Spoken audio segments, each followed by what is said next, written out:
On today's episode of Secrets to Scaling Your E-commerce Brand, I got a chance to chat with Michael Epstein from PostPilot.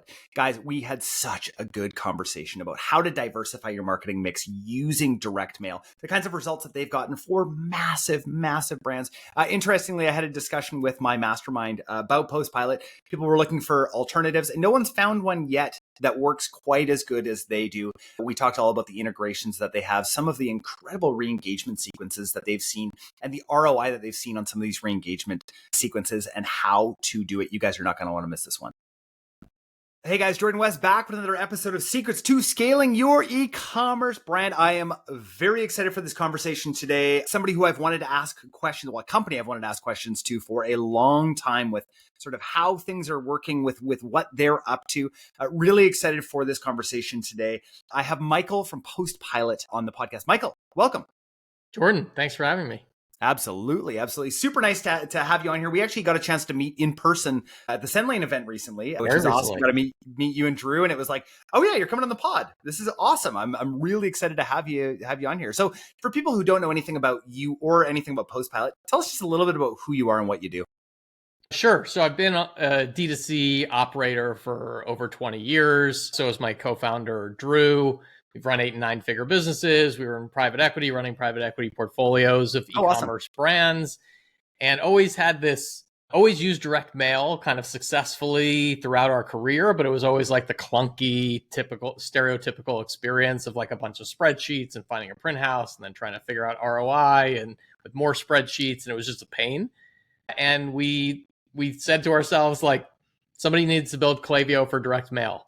And so that was really the thesis behind PostPilot. And we built a direct mail platform that integrates with your e-com tech stack and allows you to send one-off and automated triggered direct mail campaigns, just like an email campaign.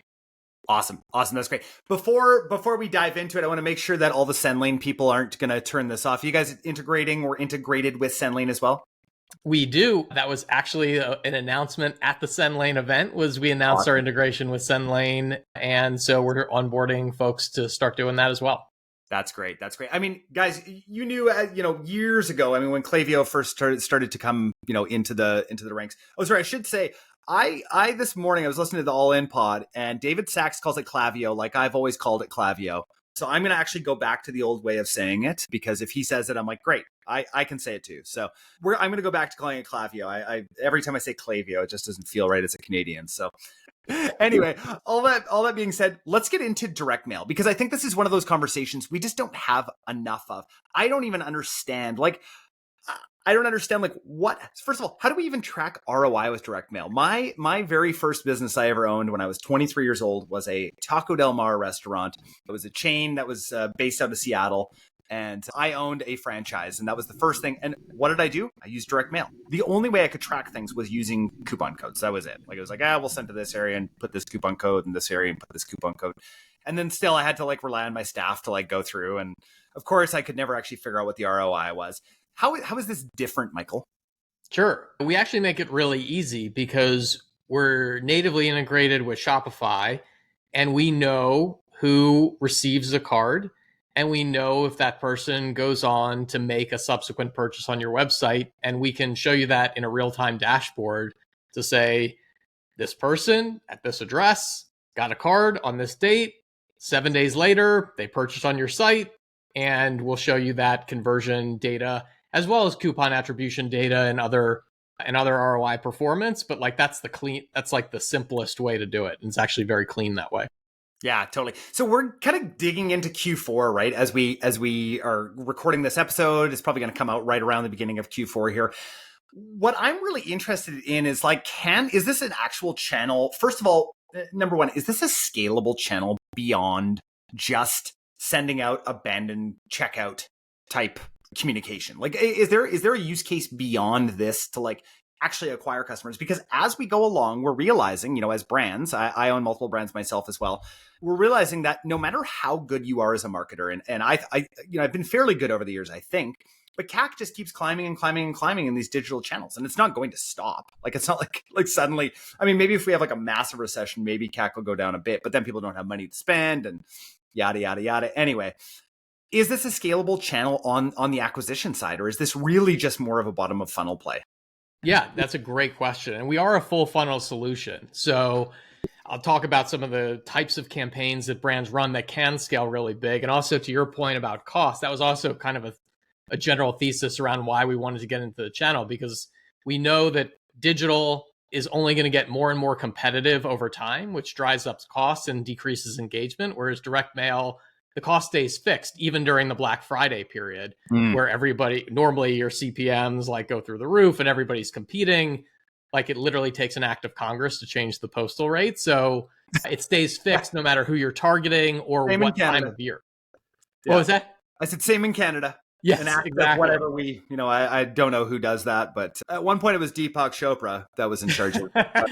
And we're coming to Canada soon, by the way. But yes, that's right. I keep bugging you guys. I'm like, come on, Michael, Drew, when are you getting in Canada? Soon. I promise you it's soon. UK first, then Canada. UK is launching like next week. Okay, cool. So hopefully short on the heels of that.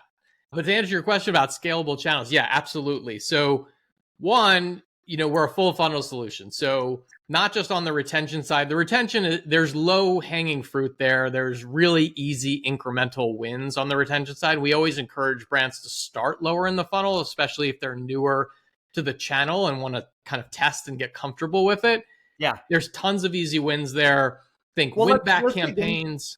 Let's dig into those, Michael. I'd love to let's talk retention, because I love that low hanging fruit side of things where it's like, we don't have a lot of access to actually retarget a lot of these people because of privacy updates, right? Like, I don't know what the exact percentage is, but like there's tons of people that have just maybe forgotten about us, right? Lots of customers that are like, oh, this brand. So where is that? Like when you're recommending this to people, where are you exactly starting on the retention side? Like walk me through step by step here.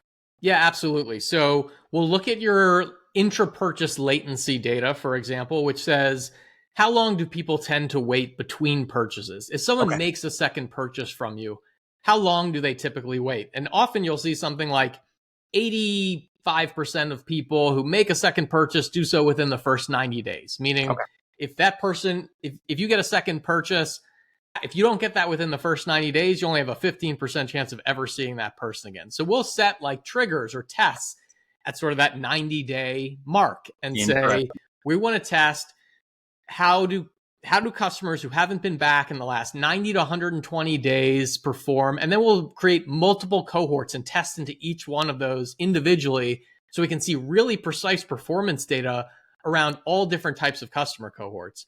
How do my customers that have bought one time and haven't bought in the last 90 to 120 days perform relative to 120 to 150 or 180 to 365 or over a year? How do my two-time customers perform on these different date ranges? And we'll track all of that in a real-time dashboard so you can say, look, I know with confidence that I can get a one-time customer back up to 270 days profitably. After that, they're kind of too far gone, can't get them back. We don't need to send to that audience anymore. But for a repeat customer, maybe I can go a year and a half and still get that person back. And these are folks that haven't been engaging with your digital channels. One, because they've been on your list. I'm like, how do you know, Michael? How do you know? Well, for one, it's just by definition, they haven't responded to those channels. You've been hitting them repeatedly, probably throughout that entire time period, and they haven't purchased. Yeah. So clearly, there's a level of engagement that's not happening. But we can also even specifically filter out people that are actively engaging with your email campaigns because we're natively integrated with Klaviyo and Shopify and SendLane. And other email providers too, but those are the two you mentioned. So we can say we only want to target people that haven't opened an email in at least 30 days from us. And if you actually look at that list, if you go into Klaviyo or SendLane right now and you create a segment of all customers who've placed an order, say over all time, and then another segment of how many of those people have opened an email in the last 60 days, you're going to be shocked at how many people aren't like your core audience, like your best audience, which is existing customers, haven't engaged with your email. It's actually crazy. We've looked into this recently, and I'm like, wait, we have customers who have bought with. I'm thinking about our baby clothing brand up here in Canada. We have customers who have bought from us 50 times and have not opened an email in 3 years. Like, oh, that's an issue. How do we get a hold of them, where do they like find out about us again, right? Like they obviously are on some kind of a, once a week purchasing spree or something, but they're not opening our emails. So what the heck, right? Like that to me is like, and then we notice that they haven't purchased in, whatever it is, a year or so. What happened, right? And we can't get a hold of them. Exactly. You can't reach them. And this is particularly important over Black Friday because that's typically when you're really trying to push your biggest promotion of the year.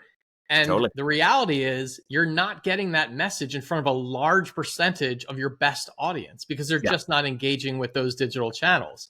Yeah. And you can deliver that to nearly 100% of them when you add on direct mail. And it's even worse during the Black Friday period because everyone's email inbox is getting completely bombarded by everybody. So even less CPMs, likely. Right? All the CPMs are insane, which makes CPAs way higher and all of that. So are you only making those segments within SendLane or within Klaviyo or whatever ESP you're using? Or can you make those segments within Shopify as well? Is that like, or does it just make more sense to use the ESP to do that? Well, we do it either directly in our app. We can create segments the same way you would create segments in your ESP. Same general criteria. Just because the data is linked over. Both ways. So we can sync with an existing segment that you have in your ESP if you've already created it, or you can create a segment directly in our app. It's super easy to do that too. Okay, nice. Do you have like pre-built segments already within the app? Yeah. So abandoned cart, win back campaigns, cross-sell campaigns. We have some templates, but we also do all that for you. We're a fully managed sort of concierge service. So you get an account manager. I did not know that. Yeah. We'll do it all for you. Is there like a minimum amount of spend to get to the concierge service? Nope. It's all part of the offering.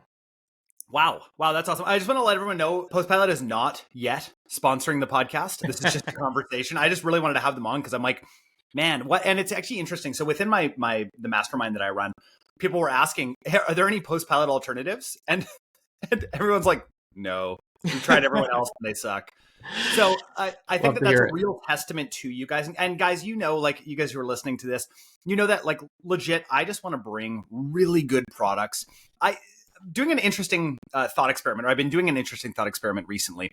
What happens when you cannot advertise online, right? What happens? What happens if your Facebook account gets shut down? What if you have cash flow issues? You can't pay your Meta bill, right?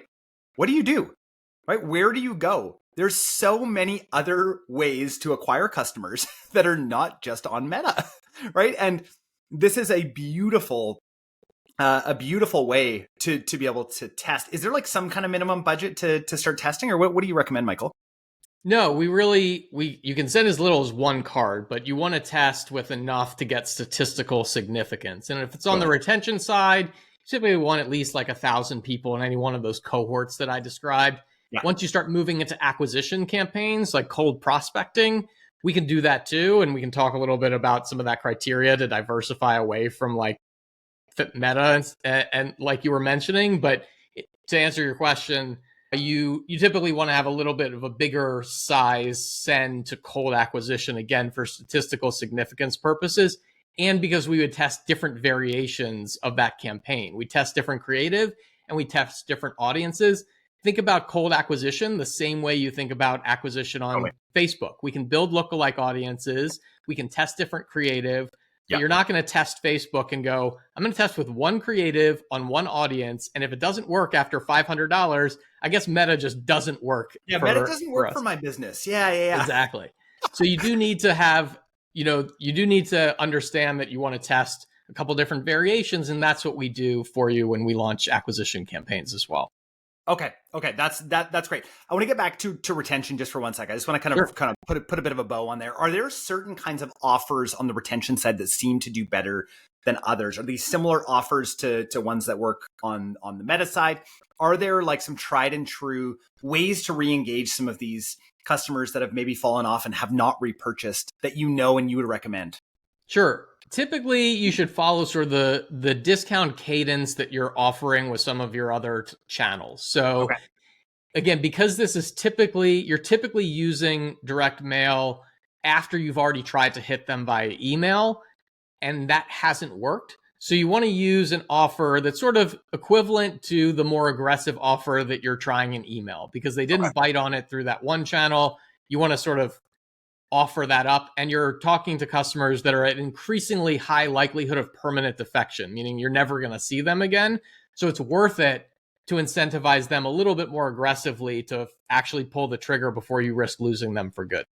Totally. Yeah. Yeah, that makes a lot of sense. So get aggressive on that retention side, especially with the people who have fallen off the, like I was talking about, this 50 purchaser who hasn't purchased in a year, right? And figure out, I mean, for me, I would actually just pick up the phone with somebody like that. That would be the first step. But I think, at scale, obviously that's something that we cannot necessarily do. But Aaron Spivak would say different than that you can do that at scale. I just have not figured out how yet. So yeah, I get the why. It's remarkable though. You see these brands that will go back years and profitably reactivate these customers. We did one with Beard Brand, for example. Eric Banholtz's brand, where we went to 6 month people that hadn't bought in 6 months and were unsubscribed to email. So you literally couldn't get to them. They got like a 10x ROAS. We did one for Four Sigmatic, the big mushroom coffee brand, and they went back like 4 years and profitably reactivated customers. And again, we had the data in the dashboard that said like, okay, here's the cohort where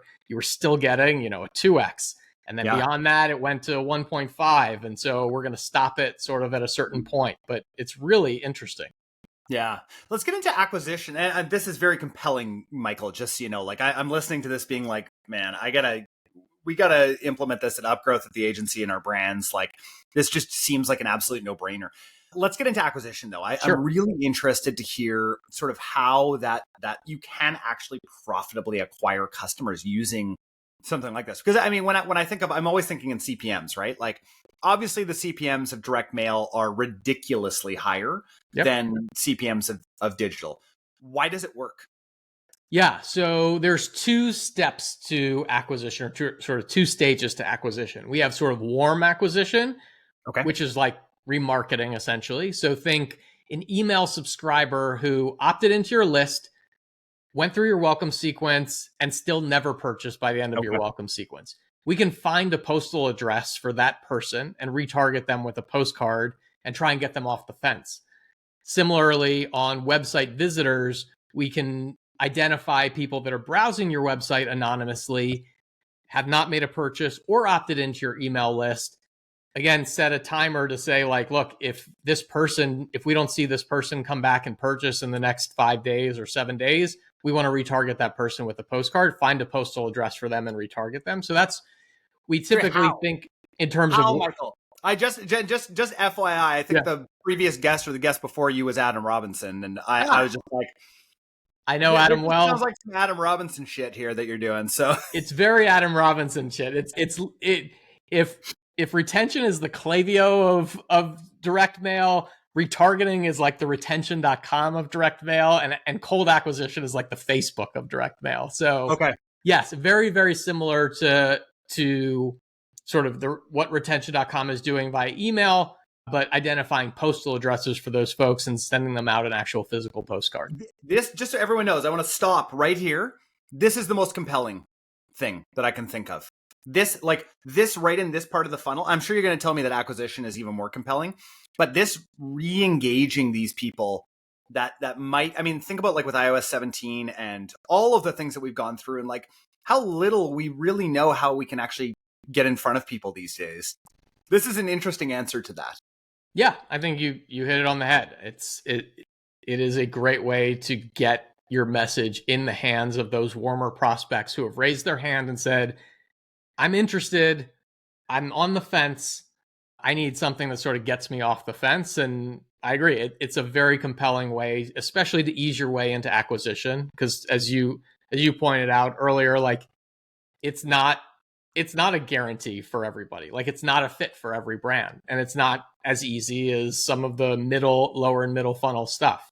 Yeah. But generally the approach is we're going to use your first party data because of our integration with Shopify. We can look at who your best customers are, existing customers, and build a lookalike model off of those best customers, very similar to how you would with Facebook lookalike audiences. We're not talking about simple sort of superficial attributes like it's a male 25 to 40 with, this household income. It's like, no, that They have 2 kids between the ages of 2 and 5. They're an outdoor enthusiast. They drink Bud Light. They shop at Target 2 times a week. They, buy meat jerky, and they drive an Acura. Like it gets Wow. down to like thousands of different attributes that you're using machine learning and AI to build these lookalike audiences off of. And then you can even layer other attributes on top of it that you want to sort of ensure are present among those customers. So you talked about a baby brand earlier. Yes. And so it's one thing to say, I'm going to be testing this on this particular brand. So you just go ahead. Baby brands work great. And one of the reasons is you build a lookalike audience, but you don't necessarily want people that look like moms. You want to know that they actually are moms. Yes, totally. So, no one wants to look like a mom, Totally. So we would say, all right, they look like your best customer, and we know that they have a child in the house under the age of 3 or between the ages of 3 and 5. And what's even cooler, we've done this with a number of our baby brands too. We actually know expected due dates for expectant moms. So we'll back in to say, we want to target moms that are in their 3rd trimester of pregnancy, because we know that that's when they're in super buying mode to like get everything buttoned up for when that baby arrives. And we see pretty amazing results in that use case, specifically targeting cold prospects of moms who look, or expectant mothers who look like our best customer and are due in the next 3 months. Interesting. So I was looking into, we were working on a deal with Babylist for their box, and we would have had to put in 300,000 pairs of leggings to test in their box, or 300,000 of whatever. I don't know if you guys know, I don't have, what is our cost on that? That's like $2 million about for us to get these in there. I didn't want to run that test. I did not want to run a $2 million test versus, because we knew that was going to be expectant moms, right? That were in the Babylist box. Yep. Versus this. Yeah. Where you can get in front of these people. That test would be like $10,000 or $12,000. Yeah. To reach how many people? Like what are we talking to if we're going to test 10 grand? Like how many people is that going to reach? Reach like 20,000 people as a test.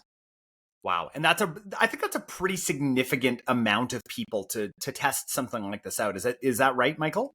Enough to get a good statistically relevant read on performance, and then say, look, there's something here. We're seeing strong indicators of performance, or maybe it overshot our expectations and we're super comfortable. But then you keep feeding the models and continuously improve them over time too, and test different variables and things like that, test different creative as you continue to scale and build this out.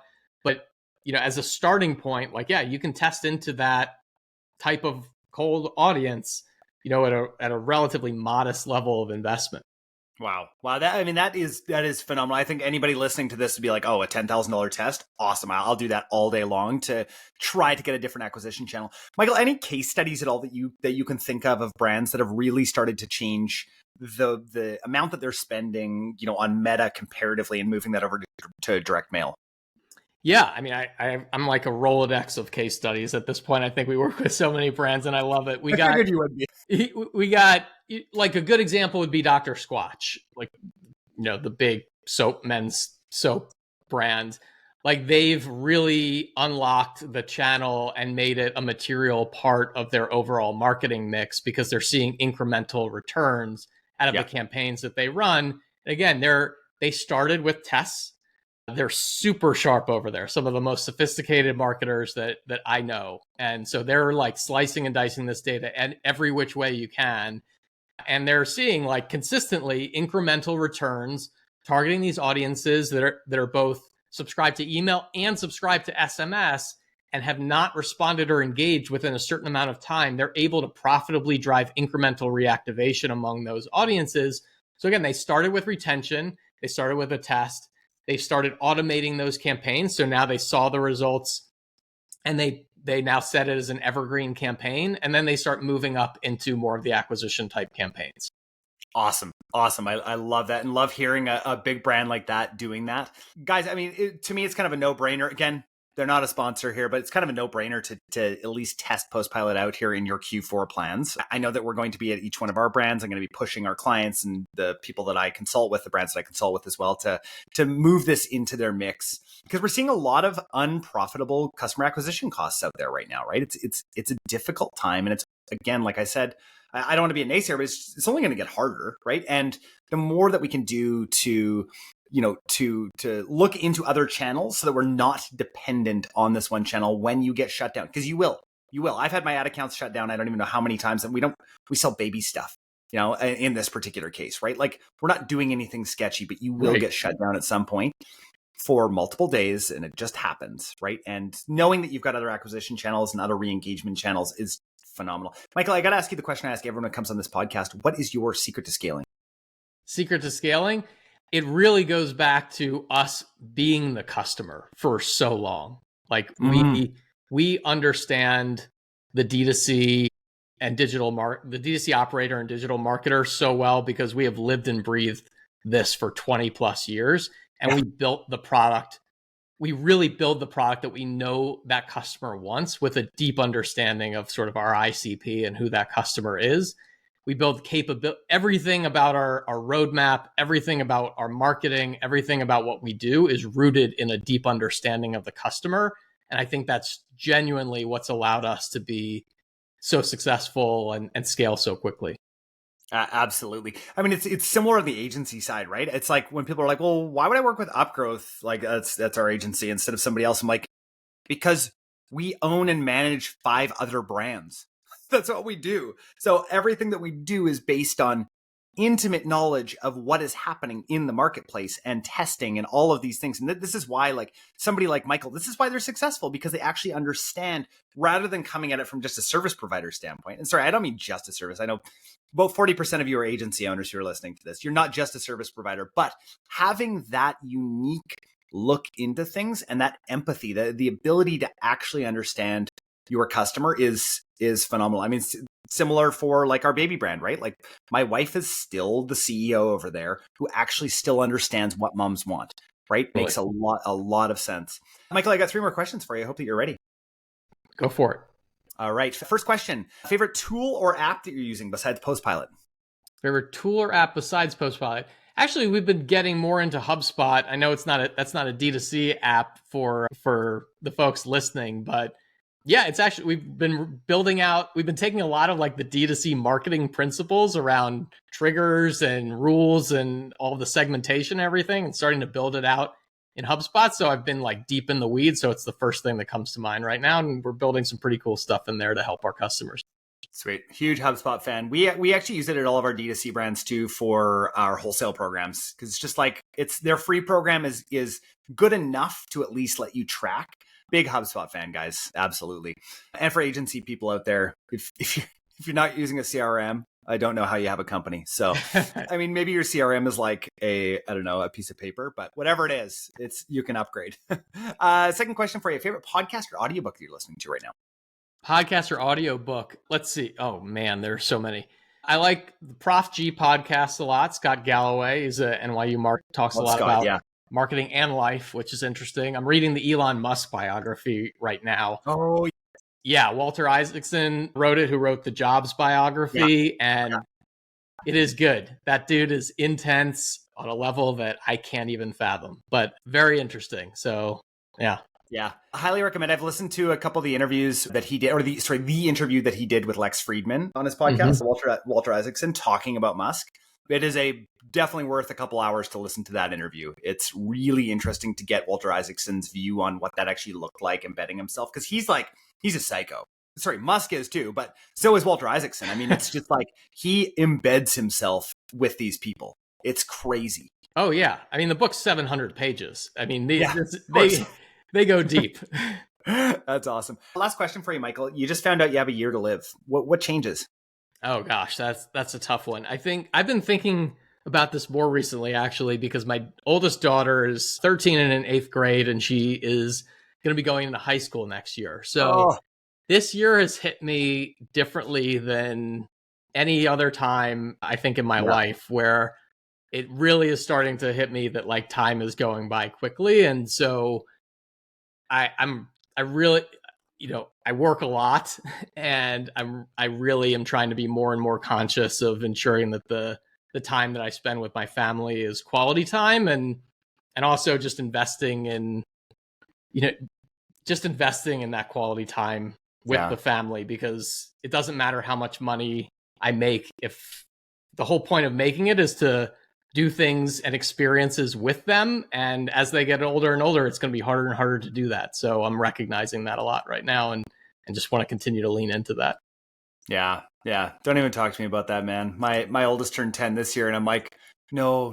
I mean, I luckily have found this beautiful balance where it's like, for me at 3 o'clock, I just shut off and I'm like, that's it. That's why I work through lunch every single day so that I can be with them. And it's tough. It's tough because I know I can see growth in other areas of our companies. And I'm like, what do you do with that? What do you do with that when it's like, well, at the end of the day, actually, this is what matters. And it's hard to get to that. I've had a few friends have cancer already at this like younger, I'm 37, and I'm like, man, it can happen really easily. And suddenly you realize what matters, right? And not that building companies doesn't matter. It does, right? But it's like, yeah, where do you find that balance? I don't know. Yeah, it's a tough one. I'm envious of you to be able to do that and aspire to do that at some point. But yeah, it's hard when you see opportunity everywhere and you just want to go after it. Totally. Yeah. Michael, thanks so much for the convo. This was awesome. I really enjoyed chatting with you. Where can people find out more about you, connect with you, and also with PostPilot? And any offers you got out there for us? Sure. You can go to postpilot.com. You can email me directly, michael@postpilot.com. Find me on LinkedIn, find me on Twitter. And yeah, for Black Friday, super easy to get started. We can get you launched in under a week. You can get essentially the full sort of Black Friday package. Will set you up with all sort of the best practices and strategies to nail sort of your entire Q4. And you'll essentially get a month free to do that. Cool. Awesome. That's super great. And guys, remember, everything that Michael and I talked about will be down in the show notes. So we'll make sure to have a link to PostPilot down there. And yeah, really, really recommend testing this. I will be as well. I will be putting my money where my mouth is and testing this out for our brands, even in Canada, even with the international postcards going over. We didn't even get a chance to chat about catalogs. That's going to be next time that Michael comes on. I want to talk all about catalogs. Anyway, Michael, thank you so much for your time. Jordan, thanks so much for having me. I really appreciate it. Absolutely.